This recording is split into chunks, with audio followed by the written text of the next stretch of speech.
Sheikh Rabi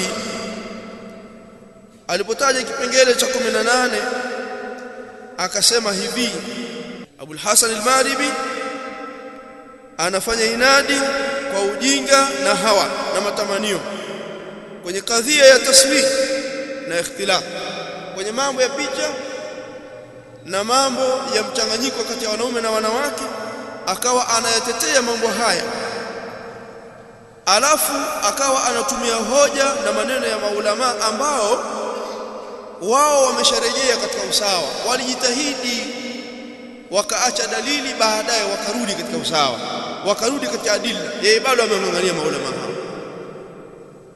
Bismillahir Rahmanir Rahim. Alhamdulillah wassalatu wassalam ala ashrafil anbiya'i wal mursalin nabiyina Muhammadin wa alihi wa sahbihi ajma'in, amma ba'd. Baada ya utangulizi huu, kumhimidi Allah Ta'ala, kumsalia na kumsalimu kipenzi cha umma sallallahu alayhi wa ala alihi wa sahabati ajma'in. Tunakaa kikao kingine hiki tena katika siku ya leo Jumamosi 29 Dhulqaada 1447 sawa na tarehe 16 mwezi wa 5 2026. Tulikuwa tumekubaliana kwamba siku ya leo tutaanza kusoma kitabu al-At'ima katika kitabu cha Bulughul Maram, baada ya kuwa tushamaliza kitabu cha Bayanu Fadhl Ilmi Salaf. Lakini tunataka tukae leo kikao cha mwisho kuhusiana na masuala ambayo yamekwisha pita hapo nyuma, vikao vya nasaha dhidi ya watu wa taswir, watu wa mapicha mfano wake. Katika kikao hiki cha leo, muomba Allah subhanahu wa ta'ala at-tawfiq was-sadad. Nitazungumza kwa mukhtasar biidhnillah ta'ala ili kuyafunga maneno yetu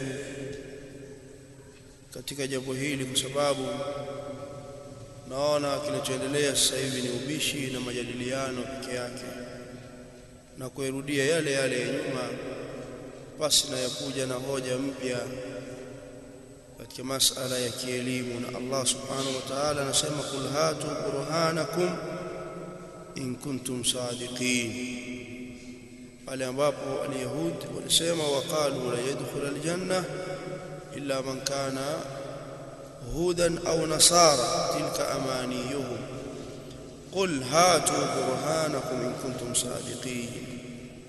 Lakini pia Allah Ta'ala akasema, sayaqulu alladhina ashraku law sha'a Allahu ma ashrakna wala abauna wala harramna min shay kadhalika kadhaba alladhina min qablihim hatta dhaqu ba'sana qul hal 'indakum min 'ilmin fatukhrijuhu lana in tattabi'una illa adh-dhann wa in antum illa takhrusun. Ilikuwa inapaswa tupate hujja tukisimama sawa sawa kuhusiana na masala haya kwa wale ambao wanaruhusu jambo hili,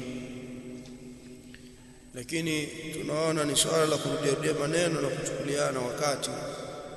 Lakini naamini kwamba kwa kiasi hiki ambacho tumezungumza, asilimia kubwa wamepata faida na kujua ilivyo masala ya elimu, ijapokuwa sisi tunanukuu maneno ya ulama yaliyoambatana na adilla, huku tukiambiwa kwamba tunanukuu tu, hatuelewi maana zake.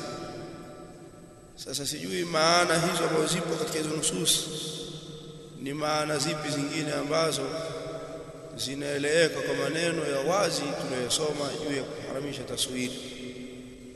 labda kuna mafuhumu nyingine ambazo wao wako nazo. Tayeb, hapa katika mazungumzo yangu katika kikao cha leo biidhnillah taala nitagusa baadhi ya vipengele kama ufunguzi na ufungaji wa maudhui hii. Jambo la kwanza, tufahamu ya kwamba vilio na hisia huwa haviwi ni dalili hata siku moja. Vilio na hisia, awatif, kuwapa watu shuur, kuzungumza kwa hisia, huwa haiwi ni dalili hata siku moja.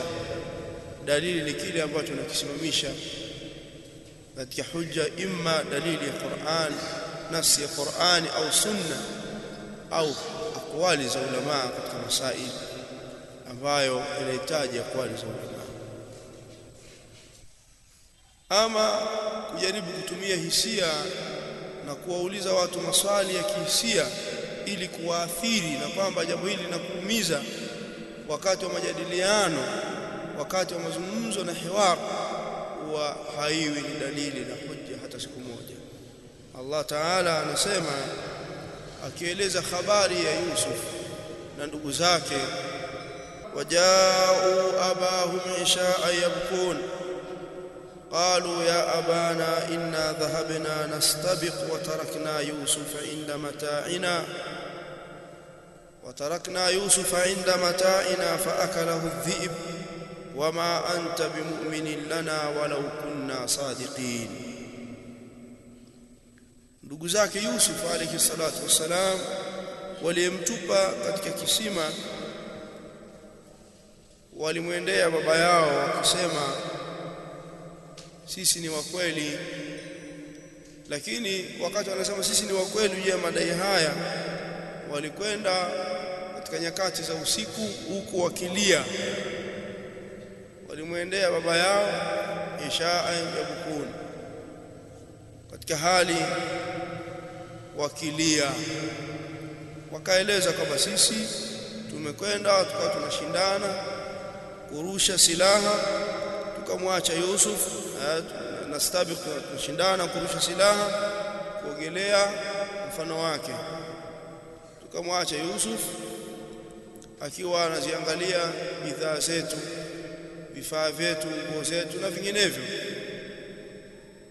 lakini akaliwa Yusuf na adhib. Lakini wewe baba yetu hauwezi kutuamini sisi, ijapokuwa sisi ni wa kweli. Wao wakasisitiza kwamba wao ni wa kweli huku wakilia, lakini hawakuwa wa kweli, Kwa hivyo vilio na kudai tu kwamba mimi ni mkweli huwa haviwi ni dalili na ushahidi wa kuwa fulani ni mkweli. Fulani anadhulumiwa, fulani ni madhulum, fulani anadhulumu. Inatakikana hujja na dalili zisimame. Sasa katika kile ambacho nimekilahidhi kwa ndugu yetu Khattab wafaqahu Allah Ta'ala wa iyana, anajaribu kutumia hisia sana katika mazungumzo yake, kujaribu kuwaathiri wasikilizaji, kuwatupia maswali ya masikitiko kwa ajili ya kuwaathiri wasikilizaji, huko akirudia maneno yale yale ambayo sisi tumeshayajibu, tumeyasema, kujaribu kuashiria tuhuma na maneno ya vitisho na kejeli dhidi yetu kwamba sisi tunawatusi maulama. Na haya maneno sisi tumeyaacha kwa sababu ni maneno meupe tu, ni tuhuma ambazo hazina qima. Hili ni jambo la kwanza. Jambo la pili, katika jambo la msingi la kumwomba Allah subhanahu wa ta'ala, miongoni mwa mambo ya muhimu, katika jambo la muhimu miongoni mwa mambo ya muhimu ya kumwomba Allah subhanahu wa ta'ala ni kupewa akili timamu na mafuhumu sahihi. Hili ni jambo la msingi sana. Nataka mtu amuombe Allah subhanahu wa ta'ala akili na ufahamu salama, uzifahamu nusus, uyafahamu maneno ya ahli ilmu. Na hili nilipigie mfano katika kikao chetu tukifanya kwa mara ya pili. Vikao vyetu tulifanya kwa mara ya pili. Kwenye majlisi ya kwanza tulisema, tukiipa maudhui majlisi yetu, tukisema kwamba sauti za mashambulizi dhidi ya ujinga na ubishi na mfano wake hivyo. Hapa amejaribu kugeuza maneno na kusema kwamba sisi tunakusudia nasaha, nyinyi mnakusudia vita. Sasa haya ni maneno ya kujaribu kuwageuzia watu fikra zao, kwa sababu hii ni maudhui yasema sauti za mashambulizi. Hizi sauti ni za mashambulizi dhidi ya ujinga na ubishi uliopo ndani ya mihadhara fulani. Tunakwenda kurekebisha na kushambulia ujinga na ubishi wa kujaribu kugeuza uhalisia uliopo katika maelezo tuliyotaja sisi. Alafu mtu awaambie watu, nyinyi mnakusudia vita dhidi yetu. Sasa mafuhumu hii na maneno haya hatutaki kungangania kwa muda mrefu kuzungumza hapa, lakini tuerekebishe kwa kiasi hivi kwamba ni kujaribu kuwatengeneza watu. Ndio maana sisi hatukusema dhidi ya wajinga, dhidi ya ujinga na ubishi, lakini mashambulizi haya yameelekezwa kwenye ujinga unaodhihiri kwenye majalisi zake na vikao vyake, mihadhara yake. Tunakwenda kushambulia ujinga na ubishi ambao uko ndani yake, lakini usema kwamba nyinyi mmekusudia vita, sisi tunakusudia nasaha. Sasa haya si maneno ya sawa sawa. Lakini pia kwa ujumla, ufahamu sahihi ni neema kubwa sana. Unajua, kuna mwaka mmoja nilikuwa na jadiliana na bwana mmoja ni Hizbi pale Dar es Salaam kuhusiana na masala haya, lakini masala ya kuhusu Jamaatu Tabligh. Yule bwana anasema hivi, ukitizama fatawa za Sheikh Ibn Baz na Ibn Uthaymeen utakuta fatawa zao ziko na sura tofauti tofauti. Kuna wakati anasema msitoke nao kabisa, kuna wakati anasema tokeni nao lakini mwalinganie, kuna wakati anasema hawana shida, anawasifu. Kwa hivyo anasema ukifuatilia fatawa za Sheikh satarifu ashya au satarifu shay'an, utagundua kitu. Wakati huo sisi tukimsomea maneno ya shekhe ambayo ni maneno ya mwisho kuhusiana na jamaa ya tabligh, baada ya kubainikiwa na uhalisia wao na hali zao na inadi zao, akiwatahadharisha na kuwabidhiisha na mfano wake. Sasa pia kuna maneno yanakuja kama haya katika baadhi ya sauti. Nimemsikiliza al-akhi akisema kwamba Sheikh Ibn Uthaymeen hana msimamo wa mwisho katika masala haya, kwa sababu ana fatawa nyingi katika majmuul fatawa kuhusiana na masala haya. Kwa hiyo kwa kuwa ana fatawa nyingi, basi tukusanye fatawa zake. Kwa hiyo tutaona kuna vitu, tutafahamu kitu. Sijui ndivyo hivi watu wanatakana waamiliane na aqwali za mmoja katika ahli ilmi au watu wa kawaida zinapokuja, au kuna sura tofauti ya kuamiliana na masala haya. Sasa ili tuliache hivi hivi. Kwa hivyo sisi tumetuhumiwa kwamba sisi ni waongo na tumesema uongo, na Ibn Uthaymeen hana kauli hiyo ya mwisho, na ile fatwa tulisoma hapa inaashiria wazi kabisa kwamba Sheikh alipelekewa maneno, na pia Sheikh Al-Albani kusoma fatwa yake hapa akichambua fatwa ya Sheikh Ibn Uthaymeen, na nadhani pia maneno hayo yapo kwenye sharh yake Sahih Muslim, maneno ya mwanzo ambayo alikuwa akitoa fatwa kuruhusu taswiri, alafu baadaye alipoandikiwa barua hizo tukasoma fatwa hiyo akisema kwamba sisi hatusemi hivyo, maukifu yetu ni kwamba taswiri ni haramu kwa aina zake zote, ila zile taswiri za haja na dharura. Akataja kama vile taswiri kwa ajili ya kitambulisho au tabia, kwa ajili ya leseni na mfano wake. Taja maneno haya kwamba yeye anaruhusu taswiri za dharura pekee yake. Tumesoma maneno haya, lakini pamoja na hivyo tunatuhumiwa kwamba sisi tunaonekana ni waongo. Kwa nini? Kwa sababu amekwenda akakuta fatawa za Sheikh Ibn Uthaymeen zipo zinazosema jaiz, zipo za hivi, ziko za hivi, ziko zazuia, na hakuweza kuzikusanya zile fatawa. Lakini angatizama tasiyaq ya kuandikiwa barua Sheikh rahmatullahi ta'ala alayhi kwamba Sheikh, watu wanasema hivi na hivi na wewe ndio unazungumza hivi na hivi. Kisha Sheikh akajenga msimamo wake baada ya maneno haya, na akatoa nasaha na maombi kwa wale wanaopelekea maelezo haya.